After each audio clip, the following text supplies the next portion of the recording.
नमस्कार, आप देख रहे हैं न्यूज फॉर नेशन और मैं हूं प्रियदर्शन।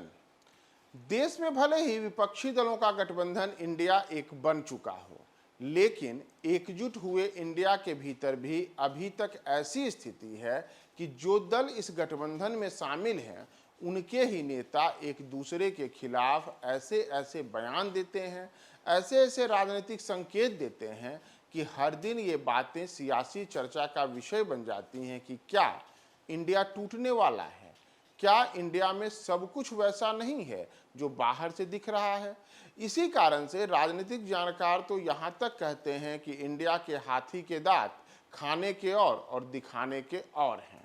दरअसल ये बातें इसलिए क्योंकि अगर आप इंडिया गठबंधन के मौजूदा घटक दलों के जो अलग अलग नेता हैं उनके हर दिन के बयान और अलग अलग उनके सियासी संकेतों को देखिएगा तो इसमें सिर्फ फुटअव्वल वाली एक अजीब किस्म की स्थिति दिखती है, जिसमें तमाम दल एक दूसरे के खिलाफ ही अब तक चुनाव लड़ते रहे थे, सियासी बयान देते रहे थे, लेकिन अब साथ आने के बाद भी उनके बीच सब कुछ सामान्य हो यह कई बार नहीं दिखता है। इस इंडिया गठबंधन को एकजुट करने में जिस नेता ने सबसे अहम भूमिका निभाई उनका नाम है बिहार के मुख्यमंत्री नीतीश कुमार।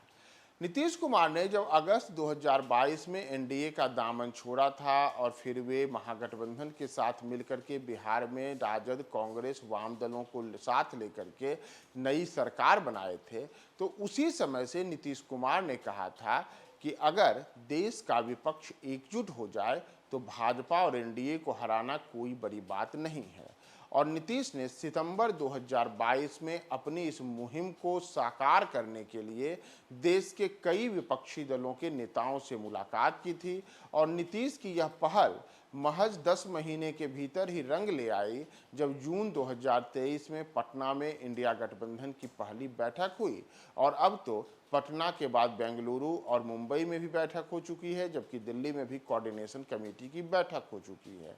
लेकिन नीतीश का नखरा भी कम नहीं हो रहा है। नीतीश का नखरा इसलिए कहें क्योंकि नीतीश कुमार की ओर से उनके दल और जो उनके शेष जो साथी दल हैं, चाहे राष्ट्रीय जनता दल हो, चाहे कांग्रेस हो या अन्य दल हों,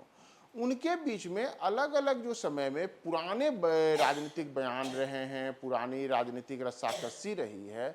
उसका असर कभी कभी अभी के मौजूदा राजनीतिक दौर में भी दिख जाता है जब नेता एक दूसरे के खिलाफ सियासी तलवार खींच लेते हैं। जैसे याद कीजिए, जब बिहार में शिक्षा विभाग के अपर मुख्य सचिव के रूप में के पाठक की नियुक्ति हुई और उन्होंने शिक्षा मंत्री चंद्रशेखर पर लगाम लगाने को लेकर के अलग अलग बयान दिए, तो राजद के ही एमएलसी सुनील सिंह ने कहा था कि नीतीश कुमार बिहार में मंत्रियों पर नकेल कसने के लिए अपने कई अधिकारियों को छोड़े रहते हैं और उनके इन बयान से बवाल मच गया था। यानी कि नीतीश कुमार और राजद भले ही एक साथ हों, लेकिन दोनों के नेताओं के बीच में कई ऐसे बयान सामने आए हैं जो दोनों के बीच में सब कुछ अनुकूल हो ऐसी स्थिति स्पष्ट नहीं करते हैं। तो नीतीश कुमार ही नहीं, अगर हम ममता बनर्जी को देखें तो ममता बनर्जी और कांग्रेस और वाम दल ये तीनों पश्चिम बंगाल में एक दूसरे के खिलाफ राजनीतिक ताल ठोकते रहे हैं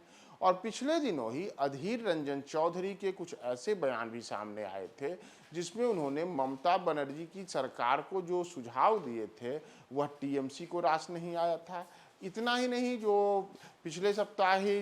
पश्चिम बंगाल में एक विधानसभा सीट का उपचुनाव हुआ था और उस उपचुनाव में जो आमने सामने की भिड़ंत हुई थी वह भिड़ंत वाम दल और जो टीएमसी के कैंडिडेट के बीच में हुई थी। यानी कि भले ही इंडिया गठबंधन में दोनों एक साथ हों, लेकिन विधानसभा चुनाव में एक दूसरे को ही चुनौती दे रहे थे।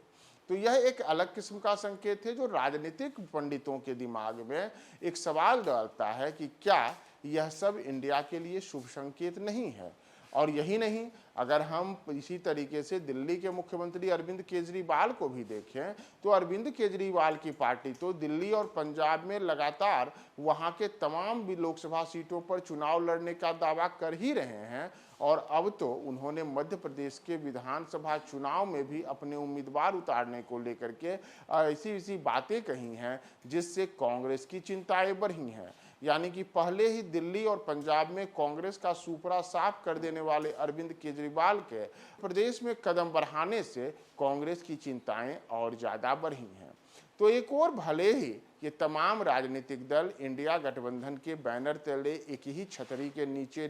दिखते हों, लेकिन उनके नेताओं और उनके नेताओं के बयानों उनमें जिस प्रकार का मतभेद दिखता है, वही मतभेद राजनीतिक जानकारों के लिए इस इंडिया गठबंधन के भविष्य के अस्तित्व को लेकर के एक बड़ी चिंता की लकीर खींचता है। देखना होगा कि आगे इस इंडिया गठबंधन का क्या होता है।